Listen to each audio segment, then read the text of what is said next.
Hey, what's going on? If you want to get a complete system that makes melting fat easy and is 100% automated, then I want you to go to the link that's on the bottom of your page right now. YouTube doesn't let me make that link clickable, so you're gonna actually have to type it into your browser, or I also put the copy of the link in the description so you can click on that or type it into your browser. Alright, for now, enjoy the video, and after you're done with this video, make sure to go to that link to get a complete fat melting system. All right, so within this program, we're giving you several techniques, and dinner is another one of those crucial times. Kind of like how, at breakfast before you eat, you have a really great opportunity to melt pure fat. Before bed is another one of those opportunities where you can either mess it up and wake up fatter, and you know really mess up your progress. Wake up not only fatter but tired. If you have a heavy meal with a lot of carbs, your body will actually be processing and digesting so much of of this food during the night. It's going to be using all your resources to break down this food. You're going to wake up fatter, and you're gonna wake up feeling tired. So this concept, and when you follow the simple steps we're going to give you in this video, you'll not only have a great opportunity to wake up and melt pure body fat, because while you're sleeping, you're actually your body's repairing and taking all the garbage out and cleansing everything and just recharging you for the day. You're going to be able to melt pure fat, but you're also more importantly going to wake up with a lot more energy when you follow these rules, and when you use this the 12-hour rule that Jason's going to talk about in just a moment. You'll be able to wake up feeling refreshed, energized, and you'll step on the scale, be lighter if it's time to weigh yourself. So let me get this straight. They're gonna sleep better. Yes. They're gonna wake up with more energy. They're gonna sleep and burn fat at the same time, and then their morning ritual is gonna burn fat even better before the breakfast. Those four things are gonna happen with this dinner and 12-hour rule technique. Yeah, it's again going into just making sure. Yeah, it's the same thing we keep talking about, which is all these techniques are going to stack together. These are all techniques that require a little amount of willpower. You keep stacking them on top of each other, and they have a really synergistic and exponential effect to melt pure body fat. I don't know if you're familiar with the 80-20 rule, the Pareto principle, stating that 20% of the actions you do give you 80% of the results, right? So it's you probably wear 20% of your clothes 80% of the time. 20% of the salespeople make 80% of the sales for companies, and it just this guy did research, and the 80-20 rule spans in all kinds of areas in your life. This before bed is one of those 20% that give you the most benefit. So instead of being one of those people at the gym where you're sweating bullets and you're going really hard and being a cardio bunny and exerting your energy and giving your all, instead, be strategic and use this time before bed to really wake up feeling lighter and feeling better. So we're going to go over now the simple meals that we recommend and the simple rules that we recommend before going to bed. Number one is you really before bed you want to tone down the amount of carbs that you eat. I'm sure you might have heard this rule before, but we really want to emphasize it. And how many carbs do you think they should have before bed? Approximately. If you're gonna have carbs before bed, I recommend somewhere around 20. But there's two angles you can take this. You can take the more drastic angle where you're gonna do no carbs, as far as sweet potato, none of those kind of things, and you're just gonna do protein and veggies, and the veggies is where you're gonna get your carbs from. And this is advanced and a little like a streamlined approach to burning fat a little faster. But if you want to take it a little easier, you can eat carbs as well. We don't say you can. We don't ever say you can't do that. But you want to keep it on the lower side of the carbs for the night, and during the day is when you're eating the majority of your carbs. And again, like we're always reiterating, we want to steer clear from processed foods. I mean, with all our meals, all our snacks, we want to stay as true to unprocessed, fresh foods. That are part of the foods that are refrigerated and that will go bad. The quicker the food goes bad, the better. And we don't want to be taking things out of plastic wrappers to eat them for dinner or lunch or even breakfast if we don't have to. Yeah, and staying away from processed foods goes back to what I was saying earlier, where if you eat processed foods before bed, you're going to spend the majority of your time, trying to break that food down while you're sleeping, and you're actually going to wake up tired. So it's very important. There's another one of those critical moments where if you're going to have processed foods, have it early in the day. Obviously, ideally, you don't have anything. If you're bending with the processed food, that's fine. But ideally, you want to, before bed is one of those very critical moments that you want to be as perfect as possible. And again, with the tired issue about waking up tired, is your body usually runs on cycles. Your whole body, your organs, different muscles, everything. Your body runs on cycles. So your digestive tract runs on a cycle.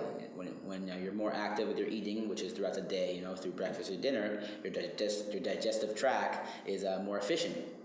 So that's one of the reasons why when you go to sleep and you pack your body with processed foods, which processed foods are a lot harder to digest, that you're not digesting them, your body's working really hard to break these things down because your digestive tract is not running properly. It's like a bunch of tongue twisters going on here.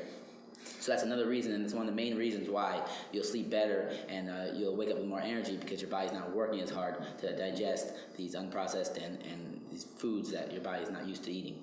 All right, so here's some specific recipes you can do. During the dinner time, we want to stick with the lean proteins as well as the healthy fats. Something like a fish with avocado and some veggies, whether it's broccoli, asparagus, maybe a little coleslaw. And we really want to stay as far away from the carbs as possible, and we want to replace the carbs at nighttime with a little bit of fat. We can eat things like, for carbs, we can eat things like sweet potatoes. For fats, we can do things like coconut oil, we can do avocado. What other fats you got there? We got olive oil, we got a little bit of almond butter maybe. We got... You can do nuts. Obviously all the nuts come from. Walnuts. That's where the coconut oil and the almond butter comes from. But basically with the fats, just we'll tap into the fats a little bit. Fats are not bad at all. They're actually really good for you. Your brain runs off pure fat, which is lipids. But fats, there's two different types of fats, and we want to stay away from one, and we want to be on the other one. And things like like how avocado is packed with fat, that's good fat, and we want to be on that. Sometimes I'll hear people like, no, you don't want to eat avocado; it has loads and loads of fat, but it's really healthy fat. Again, if you eat 3 avocados a day, it's too much. Everything in moderation, it's bad for you. But the fats that are in candy bars and processed foods, those are not good fats, and those are not doing anything for us except stacking on our our rolls on the side of our stomach. All right. So good fat and bad fat, big distinguish. We gotta make sure we distinguish those two things, and make sure we are eating the good fats because they're good for us. They help us run better. They help our body process food and work as a better machine to eventually get lean and get that automatic 6-pack. All right, so I know that before bed is one of those moments where some people use food before bed as kind of a sleeping pill. So they eat a lot, and then it'll actually put them to sleep. So if this is you, it's good to find certain foods that put you to sleep. Okay, if I'm having one of those moments, usually I can go to sleep no problem. But if I'm having one of those nights where I'm just tossing and turning, you need to have a real, healthy snack, something 100 to 150 calories, where you can just eat it, kind of, get your stomach to calm down and go to sleep. So have that emergency snack, so you don't, wake up in the middle of the night and just stuff a bunch of food in your mouth. For me, if I have one of those nights I can't sleep, I have a little bit of yogurt with a banana, or half a banana, depending on what it is.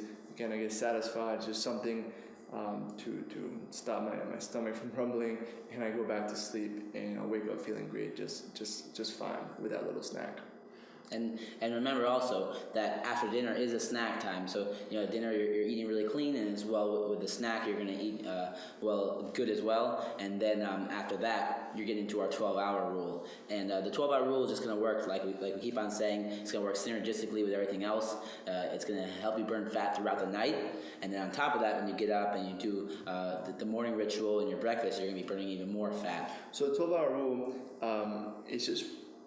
The 12-hour rule stands for the last meal of your day and then the first meal of your day are going to be 12 hours apart, right? So if you have dinner at 10 p.m., your first meal is going to be at 10 a.m. Yeah, it's basically whenever you ate last or whatever. If you had a banana at 11:30 p.m., you're not going to be able to eat another drop of food or another grain of food until 11:30 a.m. So it's very simple. You're just doing 12 hours between last food consumption to first food consumption, and that's going to allow your body to burn through all your glucose, which is your the carbohydrates that you're eating throughout the day, and get into the second line of energy, which is your stored fats, and it's going to eat away those love handles throughout the night. Hey, what's going on? If you're enjoying the video so far, do me a huge favor and click on the like button below. You'll get your good deed for the day out of the way. It helps me out a lot. Also, go ahead and subscribe and leave a comment. Something as simple as good video or I enjoyed the video. It really helps me out with YouTube. Alright, here's the rest of the video. And as well as breakfast too. So sometimes I'll eat at 11, and instead of waking up and eating whenever I wake up, I know that I had my last meal at 11, so I'll do a little bit of a fast. I'll do a little intermittent fasting, and I won't eat anything until 11, and that really allows me to, if I do have that snack for whatever reason, I have that yogurt and banana at 11 because I couldn't go to sleep for whatever reason, then I make a mental note, and the next day I might push my breakfast back later, or my first meal later, so that I continue to burn the fat and I turn my body into a fat burning machine. We want to use those 2 moments, that fast when you breakfast and then before bed. Those are critical moments to burn pure body fat. Most of the day, you're kind of just speeding up your metabolism and giving your body fuel. That gap right there is really where you're going to be melting pure fat from your body and stripping blocks of fat, week after week, so that you get ripped and you start seeing your six-pack in no time.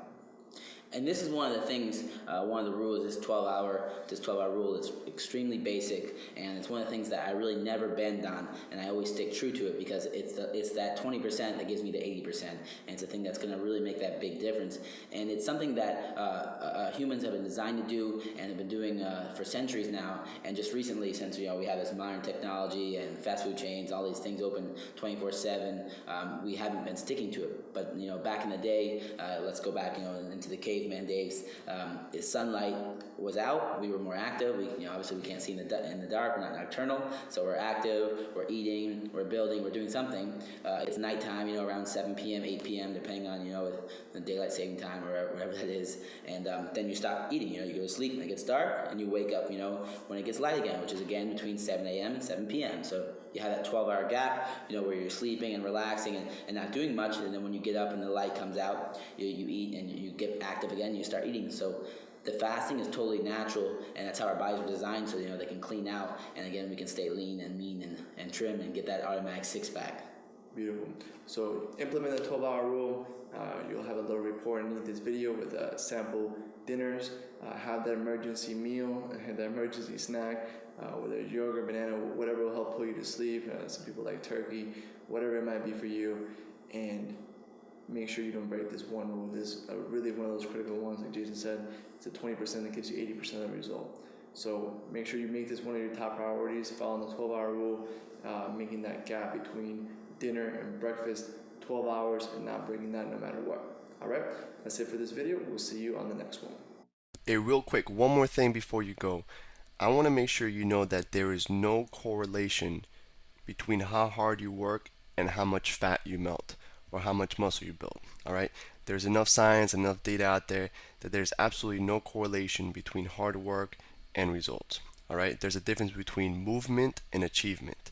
All right, if you want to learn my best tips, what I call the 5% hacks that allow you to get maximum results, maximum fat loss, maximum lean muscle gain, I want you to go to the link that's on the bottom of this page, or you can click on the link in the description. All right, you're going to get a complete system for melting fat in an intelligent and streamlined system. I'll see you there.